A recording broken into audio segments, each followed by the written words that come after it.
संबलपुर रे दंता हाथीर मृतदेह ठाब सदर रेंज अंतर्गत खसुआपाली गां निकटस्थ लाबडेरा बुलबंगा संरक्षित जंगल रे हाथीर मृतदेह ठाब होइछि। मृत दंतार बयस 20 वर्ष हेबो बोली अनुमान करा जाउछि। तेबे मृत दंता दांतटी सुरक्षित रहिछि। शरीर कौन क्षतचिह्न मध्य नाही एणु हाथीटी केही शिकार करिनथिबा अनुमान करा जाउछि। तेबे किभଳି हाथीटीर मृत्यु ହେଲା से नै कारण अस्पष्ट रहिछि। आज जॉइंट टास्क फोर्स उपस्थिति रे हाथीर शव व्यवच्छेद करा जिवो। रिपोर्ट आसिबा परे मृत्युर प्रकृत कारण जना पड़िबो बोली कहिसेंती डीएफओ। अधिक सूचना पई संजय जेना संबलपुर ब्यूरो हेड आम सहित फोन लाइन उपस्थित रहउचंती। संजय, हाथी मृत्युर प्रकृत कारण कौन किछि प्राथमिक सूचना मिली पारुछि कि?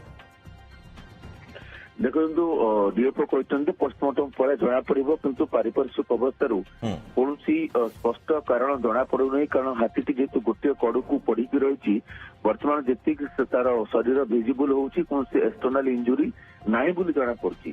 तेबे प्रकृत हाथीटी केमिति मरला से नहीं पोस्टमार्टम पर तो जना पड़ो किंतु जहाँ अनुमान कराई स्थानीय लोक अभियोग कर संभवतः बारहा शिकार करने विद्युत तार जो बिछाई से बारहा शिकार करते संभवतः से बारहा शिकार फाशरे पड़े पारे हाथीटी एवं तार प्राण उड़ी जाई पारे एक कहुच्छी कि स्पष्ट है अन्य पक्षे हाथी पल्ला भितर कौन लड़े कि आहत होकर घटना घटी कौन संक्रमण खाद्य जनित कौन संक्रमण मृत्यु घटी स्पष्ट है कारण जदि शिकारी कौन शिकार उद्देश्य हाथी को दंता को शिकार करता तो दांत काटिक नहीं जाता से उद्देश्य शिकार करता जेहेतु दांत रही दंता हाथी दांत कटा जाए ना तो शिकारी गुड़ी कौन शिकार द्वारा से आक्रमण शिकार है मरीची बोली बर्तमान ता स्पष्ट कहुई पारना तेज तार किसी इंजुरी अच्छी कौन हो तो जिते पोस्टमार्टम कर जना पड़ो कारण बर्तमान हाथीर गोटे पार्श्व ही देखा आर पश्चिम से